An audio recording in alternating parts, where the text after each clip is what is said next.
Graças a Deus, a paz do Senhor Jesus. Até que o Senhor tem nos ajudado, tem nos sustentado, para a honra e glória do Senhor Jesus. Aleluia.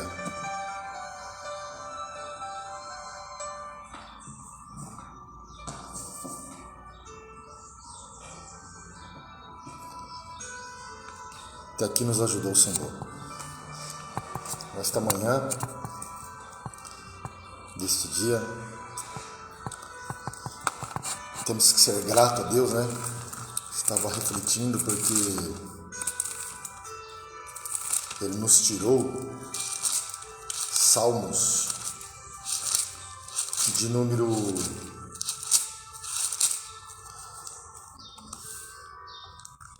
'Salmos' fala que quem é como o Senhor, hein? Quem é como o Senhor? Salmo 113. Quem é como o Senhor nosso Deus, que habita nas alturas, que se curva para ver o que estás nos céus e na terra, que do pó levanta o pequeno. Olha só, que do pó levanta o pequeno, e do monturo ergue o necessitado. O Senhor nos levantou e o Senhor nos ergueu. E por quê? E para que Ele levanta do pó? Que do pó levanta o pequeno e do monturo ergue o necessitado. Para quê? Para o fazer assentar com os príncipes. Sim, com os príncipes do seu povo. Olha onde Ele nos colocou, meus irmãos. Na tua presença do Senhor,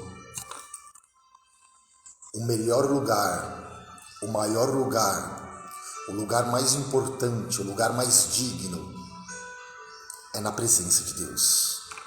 Que bom nós estarmos na presença de Deus, estarmos na graça. A graça de Deus nos salvou, é a graça. Simplesmente graça. Somos um pecador salvos pela graça. Somos pecadores sim, mas não temos mais prazer no pecado, não temos mais prazer na mentira, não temos mais prazer no adultério, não temos mais prazeres das coisas deste mundo. O nosso prazer, o nosso desejo, a nossa motivação, a nossa razão é a presença de Deus. É a presença de Deus. Por isso que Moisés falou: Senhor, se a tua presença não for conosco, não nos faça subir daqui. Amado, não dê um passo, não caminhe, não ande, não prossiga sem a presença de Deus. No reinado de Saul não se importou, Saul não se preocupou, Saul não se interessou em buscar a arca da aliança, que simboliza a presença de Deus. Mas Davi, quando se assentou no trono, quando assumiu ali no período da monarquia, ele disse: eu preciso da arca. Sem a arca não dá para reinar, sem a arca não dá para viver, sem a arca, sem a presença de Deus. E quantos, meus irmãos, estão como Saul, o primeiro rei de Israel, que não se importam, não valorizam, não procuram a presença de Deus, estão preocupados com títulos, estão preocupados com cargo, estão preocupados com estão envolvidos com as coisas deste mundo. Mas o apóstolo Paulo diz: buscai as coisas que são de cima. Buscai as coisas que são do alto, amado. Deus tem o melhor para você. Deus tem o melhor para a tua vida. E é interessante, vamos lá, vem comigo. A Bíblia diz em João, o Evangelho de Jesus, nós podemos ver que dos evangelhos, os evangelhos sinóticos, Mateus, Marcos e Lucas, nós podemos ver que Mateus, ele apresenta Jesus, como o Messias prometido do Antigo Testamento. Mateus apresenta Jesus como rei. Marcos apresenta Jesus como servo, aquele que não veio para ser servido, mas para servir e para dar a sua vida em resgate de muitos. Lucas apresenta Jesus como o homem perfeito, mas João, o Evangelho de João, ele já inicia o Evangelho. Ele diz assim: no princípio era o Verbo, e o Verbo estava com Deus, e o Verbo era Deus. Todas as coisas foram feitas por Ele, e sem Ele, nada do que foi feito se fez. Tudo foi criado por Ele. Tudo foi criado por Ele e para Ele, amado. Você foi criado para Ele e para Ele. Ele é o caminho, Ele é a verdade, Ele é a porta, Ele é a luz. Ele é a ressurreição e a vida. Ele é Rei dos reis, Senhor dos senhores. Ele é Redentor, Ele é Salvador, Ele é Senhor. Ele, Jesus. Ele disse, os discípulos indagaram: Senhor, nós não sabemos o caminho. Nós não sabemos. Jesus, ele fala: eu sou o caminho, a verdade e a vida. Os irmãos lembram no Antigo Testamento? Nós podemos ver que toda a Bíblia ali, o centro da Bíblia é Jesus. De Gênesis a Apocalipse, a Bíblia, ela fala de Jesus. No Antigo Testamento, nós podemos ver os profetas profetizaram acerca do Messias. Isaías, nós podemos ver, conhecido como profeta evangélico, o profeta que falou mais acerca do ministério, profetizou mais acerca da vida, do ministério do Senhor Jesus. E nós conhecemos em Isaías capítulo 53, Isaías 700 anos antes, nós podemos ver que parece que ele tem uma visão da cruz. Isaías 53 é uma visão que Isaías tem da cruz, uma revelação que ele tem da cruz. E ele diz em Isaías 53, olha o que ele fala: quem deu crédito à nossa pregação e a quem se manifestou o braço do Senhor? Quem deu crédito na nossa pregação?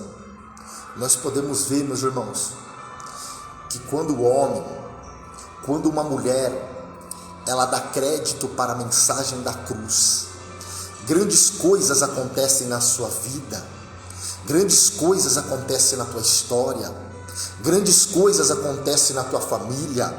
Quem deu crédito na nossa pregação? Quem deu crédito? Quando nós damos crédito, amado, quando nós aceitamos a mensagem da cruz, quando nós aceitamos o convite do Senhor Jesus, que Ele fala aos cansados, aos oprimidos, aos caídos, aos marginalizados, aos excluídos da sociedade: vinde a mim, todos. Olha só, meus irmãos, Deus não faz acepções de pessoas, todos que estão cansados com este mundo de ilusão, cansado com este mundo de pecado, cansado com este mundo que nos oprime. Vinde a mim todos que estão cansados, e eu, ele fala, e eu vos aliviarei. O remédio para a tua alma é Jesus. O remédio para a nossa alma é Jesus. Quem deu crédito à nossa pregação? Porque foi subindo como renovo. Porque foi subindo como renovo. Amado, Deus tem renovo para a nossa vida. Deus tem renovo para o nosso ministério. Porque Ele é o renovo. Perante Ele como a raiz de uma terra seca. Não tinha parecer e nem formosura. A Bíblia diz que Ele não tinha parecer nem formosura. E olhando nós para Ele, nenhuma beleza víamos para que o desejássemos. Era desprezado e o mais indigno entre os homens, homens de dores, amado, experimentado nos trabalhos e como um de quem os homens escondiam o rosto, era desprezado e não fizemos deles caso algum. Verdadeiramente Ele tomou sobre si as nossas enfermidades e as nossas dores, levou sobre si. Isaías aqui está falando da cruz, da crucificação de Jesus, amado, que na cruz Ele levou as nossas enfermidades, na cruz Ele levou os nossos pecados, e nós o reputamos por aflito, ferido de Deus e oprimido, mas Ele foi ferido, amado, Ele foi crucificado, Ele foi cuspido, Ele foi esmurrado, Ele foi traído, Ele foi zombado, ferido de Deus e oprimido, mas Ele foi ferido pelas nossas transgressões. Jesus foi na cruz, amado, Jesus foi ferido pelas tuas, pela minha, pelas nossas transgressões, e moído pelas nossas iniquidades. O castigo que nos traz a paz estava sobre Ele, e pelas suas pisaduras fomos sarados. Pelas suas pisaduras fomos sarados. Sabe o que eu aprendo aqui, amado? Que a solução para a humanidade perdida, eu aprendo uma coisa, que depois da queda, depois que Adão e Eva, ali nós podemos ver, pecaram, caíram da graça, depois da queda, a salvação tornou-se necessária. A salvação tornou-se necessária, e por meio da cruz, Jesus veio restaurar o homem e a mulher. Por meio da cruz, Jesus veio reconciliar o homem e a mulher. Por meio da cruz, Jesus veio restaurar o homem. Por meio da cruz, Jesus veio renovar o homem. Por meio da cruz, Jesus veio trazer uma nova esperança ao homem. Por meio da cruz, Jesus veio trazer uma nova história para o homem. Por meio da cruz, nós somos salvos. Por meio da cruz, nós somos libertos. Por meio da cruz,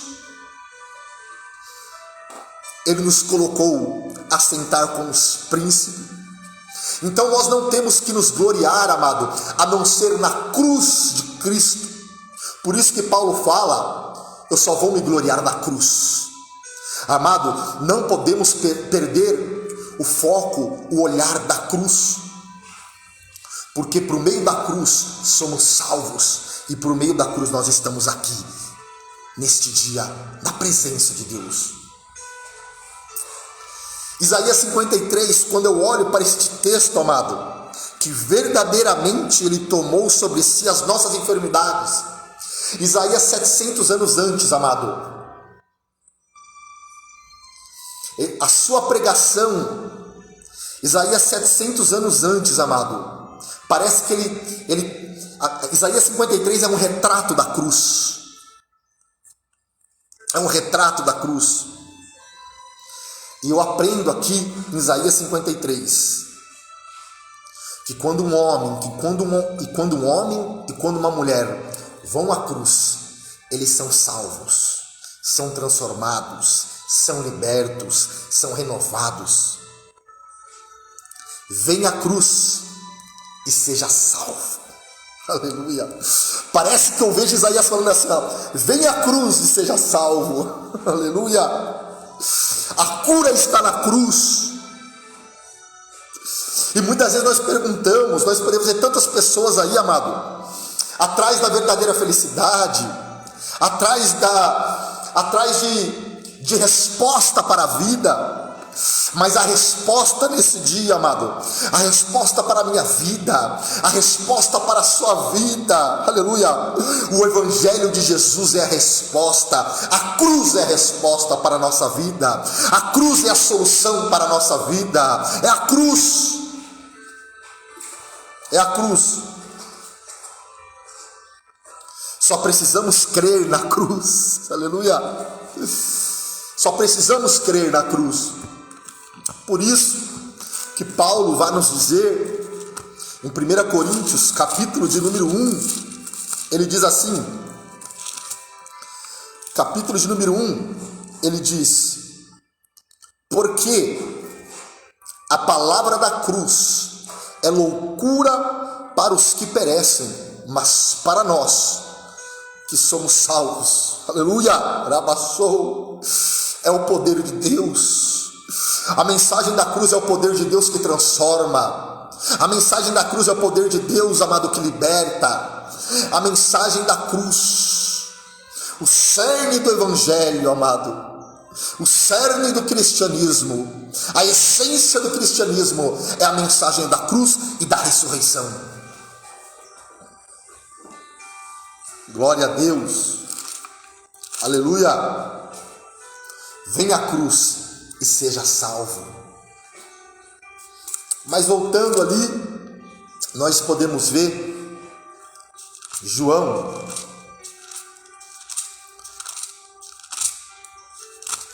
depois que Jesus inicia seu ministério, nós podemos ver, e o Evangelho de João é interessante, né, meus irmãos? Quando ele inicia com o Verbo, e o Verbo se fez carne e habitou entre nós. Então, o Evangelho de Jesus, segundo escreveu João, o tema é a divindade de Jesus. É a divindade de Jesus. Então, João apresenta Jesus como o Verbo. E o Verbo era Deus. Apresenta Jesus como Deus. Como Deus. Todos estão cansados e oprimidos. Nós podemos ver, eu estava refletindo, estudando esses dias sobre cristologia, né? Cristologia, sobre a doutrina de Cristo. E nós podemos ver que a natureza de Jesus, ela é singular. E Jesus, né, ele é Deus no sentido absoluto. E nós podemos ver na Bíblia, a Bíblia, amado, revela esses atributos que comprovam, que certificam a divindade de Jesus. Porque nós sabemos que Jesus ele tinha duas naturezas, a natureza divina e a natureza humana. Jesus era e é plenamente homem e plenamente Deus. Não como algumas seitas dizem por aí, né? Algumas seitas dizem por aí que Cristo foi criado em algum tempo da eternidade. Não, amado. Cristo não foi criado em algum tempo da eternidade. Pelo contrário, todas as coisas foram feitas por Ele. E sem Ele, nada do que foi feito se fez. Então, meus irmãos, a Bíblia nos ensina, não como algumas seitas explicam e dizem por aí, que Jesus foi criado. Não, Jesus sempre existiu, amado. Jesus é eterno. Por isso que a Bíblia diz, quando fala que Ele é o mesmo de ontem, hoje, eternamente, significa que Ele é eterno, que Ele sempre existiu. Ele sempre existiu. Então, Jesus plenamente homem, plenamente Deus. Mas nós podemos ver que Jesus, Ele é três atributos de Jesus, atributos incomunicáveis, são: Jesus é onipotente, onisciente e onipresente. Por que Jesus é onipotente? Nós podemos ver em Mateus capítulo 8. Olha só a onipotência, o poder de Jesus. Vem comigo, vamos aprender junto. Conheçamos e prossigamos em conhecer ao Senhor. Não importa se nós temos 10, 5, 1 anos, amado, que nós estamos servindo a Deus. Se você tem 1 ano, prossiga em conhecer o Senhor. Se você tem 10 anos servindo a Deus, prossiga em conhecer ao Senhor. Enquanto nós estivermos aqui, nós precisamos continuar prosseguindo em conhecer o Senhor. Mateus capítulo 8, então Jesus é onipotente. Nós podemos ver que quando veio aquela grande tempestade, que os discípulos estavam ali, entrando ele no barco, seus discípulos o seguiram. E eis que no mar se levantou uma tempestade tão grande, olha só, que o barco era coberto pelas ondas. Ele, porém, estava dormindo. E os seus discípulos, aproximando-se, o despertaram, dizendo: Senhor, salva-nos, que perecemos. E ele disse: Por que temeis, homens de pequena fé? Então, levantando-se, repreendeu, olha só, repreendeu os ventos e o mar, e seguiu-se uma grande bonança. E aqueles homens se maravilhavam, dizendo: Que homem é este? Olha só, meus irmãos, olha a onipotência de Jesus. Onipotente, Jesus é onipotente, ele tem todo o poder. E eles falavam: Que homem é este? Lembra que eu falei? Jesus plenamente homem. Que homem é este? E agora plenamente Deus, que homem é este? Que até os ventos e o mar lhe obedecem. Sabe por que Jesus é onipotente? Sabe por que só Jesus tem esse atributo? Porque Deus tem esse atributo? Porque até os ventos e o mar lhe obedecem, amado. Então essa tempestade veio na vida dos discípulos, não porque eles estavam em desobediência, não. Essa tempestade veio porque eles obedeceram ao Senhor. Está entendendo, meus irmãos?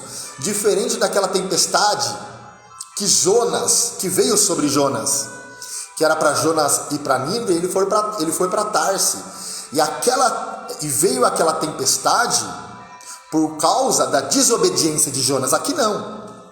A tempestade veio, a luta veio, a prova veio, porque eles obedeceram ao Senhor. Mas que coisa boa é, meus irmãos, quando nós obedecemos o Senhor, e vem a tempestade, vem a luta, vem a prova, pode ter certeza que o nosso Jesus, que é onipotente, ele vai se levantar, aleluia, e ele vai acalmar os ventos e os mares. Sabe por quê?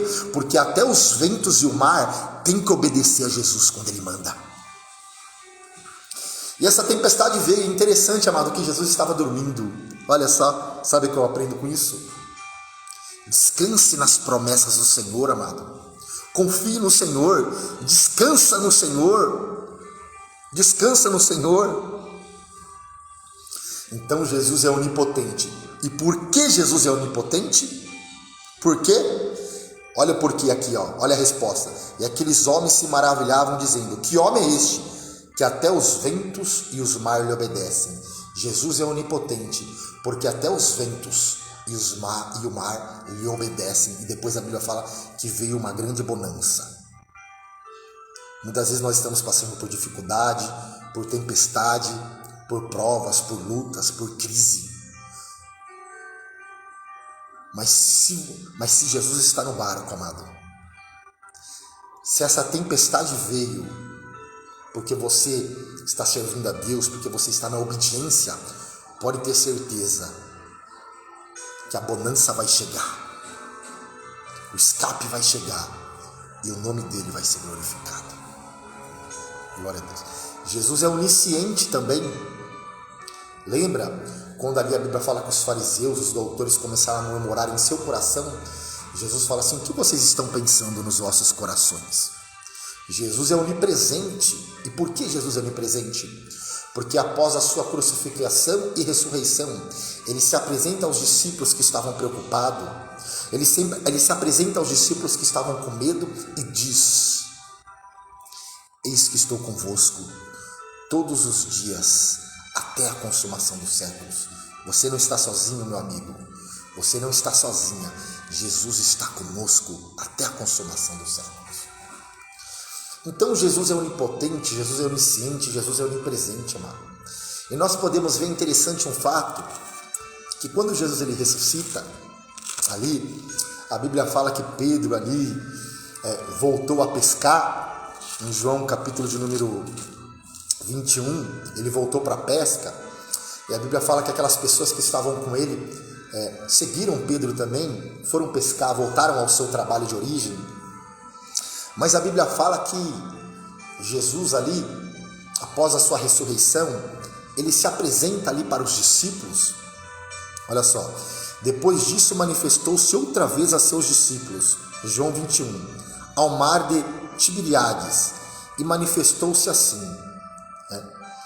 Então a Bíblia fala que Jesus aparece ali, e os discípulos estavam pescando, e ele faz uma pergunta, e disse-lhe,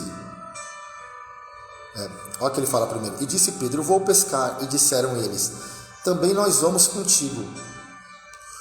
Foram e subiram logo para o barco, e naquela noite nada apanharam. Eles trabalharam e não apanharam nada, não conseguiram nada, não aconteceu nada. Vamos dizer assim, ficaram frustrados. Mas aí Jesus se apresenta, e sendo já manhã, Jesus se apresentou na praia, mas os seus discípulos não conheceram que era Jesus. E disse-lhe, pois, Jesus, filho, tende alguma coisa de comer? E responderam, não temos nada. Trabalharam a noite inteira e não apanharam nada. E ele disse, lançai a rede, ó meus irmãos. Pedro, os discípulos, Pedro, eram homens que conheciam, vamos dizer assim, eram profissionais na área de pesca, conheciam a pesca, conheciam a manha da pesca, tinham habilidade para pesca, mas não apanharam nada aquela noite. Aí Jesus vem pela manhã e pergunta para eles, porque Jesus ele se preocupa com as minhas e com as suas necessidades, amado. Jesus se preocupa com as tuas necessidades, descansa no Senhor. Lembra que ele falou para os discípulos, olhai para as aves do céu, que não semeiam, não colhem, nem ajuntam em celeiro, e o vosso Pai as alimenta. Não tem de vós muito valor do que elas? Então fica tranquila, minha irmã. Deus ele cuida de nós, nos mínimos detalhes. Deus ele cuida. E é interessante aqui, nós podemos ver, eles trabalharam a noite inteira, nada apanharam. Aí Jesus se apresenta na manhã e fala, vocês têm alguma coisa de comer? Eles falam, nós não temos nada. Aí Jesus fala, lança a rede agora. Lance a rede à direita do barco e achareis. Quando nós obedecemos a palavra, amado, quando nós obedecemos o Evangelho, quando nós obedecemos a ordem de Jesus, nós achamos a verdadeira felicidade, nós achamos a verdadeira paz, nós achamos o verdadeiro descanso, nós achamos, amado, porque muitas pessoas estão enganadas, muitas pessoas estão trabalhando, estão correndo, estão buscando a essência da vida em coisas fúteis, em coisas passageiras, e sendo que a verdadeira essência da vida, a verdadeira felicidade, o verdadeiro descanso, a verdadeira paz está em Jesus. E Jesus fala, lance a rede à direita do barco e vocês vão achar. Vocês vão achar. E lançaram-na, pois, e não podiam tirar pela multidão dos peixes. Então aquele discípulo a quem Jesus amava disse a Pedro, é o Senhor. Em João, amado, eu aprendo uma coisa, que eles trabalharam a noite inteira e nada apanharam. Jesus chega pela manhã, pergunta, vocês têm alguma coisa de comer? Porque Jesus, ele se preocupa não só com a nossa vida espiritual, mas com a nossa vida física, porque nós somos templo do Espírito Santo. Não apanharam nada. Jesus fala assim, lança a rede que vocês vão achar. Amado, João capítulo 15, versículo 5, Jesus disse, sem mim nada podeis fazer. Aleluia! Arabaçou, decanta, arabaçu. Sem mim, Jesus falou, nada podeis fazer. Eles pescaram a noite inteira, não pegaram nada. Mas quando Jesus, amado, entra em cena, Quando Jesus se manifesta, quando Jesus se aproxima, quando Jesus chega e fala: lança a rede à direita do barco, que vocês vão achar. E eles acharam e colheram, a Bíblia fala, muitos peixes. Por quê? O que Jesus... Amado, o que essa palavra nos ensina neste dia? Que sem mim nada podeis fazer. Nada podeis fazer. Aleluia. Então nós falamos da crucificação de Jesus. Nós falamos que Jesus é plenamente Deus, plenamente homem. E Jesus, ele ressuscitou, amado. A ressurreição de nosso Senhor trouxe aos nossos corações, guarda isso, a ressurreição de nosso Senhor Jesus trouxe aos nossos corações a garantia da vitória sobre a morte e o inferno e a certeza da vida eterna. Meu Deus, eu preciso repetir isso aqui de novo. Olha que lindo, amado. Marca aí. A ressurreição de nosso Senhor Jesus trouxe aos nossos corações a garantia da vitória sobre a morte e o inferno e a certeza da vida eterna. Aleluia! Sem mim nada podeis fazer. Que lindo isso. Que Deus te abençoe. Fique com esta palavra. Ficamos com esta mensagem. Que Jesus disse: sem mim nada podeis fazer. Mas se vocês me obedecerem e jogarem a rede do lado direito, vocês vão achar. Que Deus te abençoe, em nome de Jesus.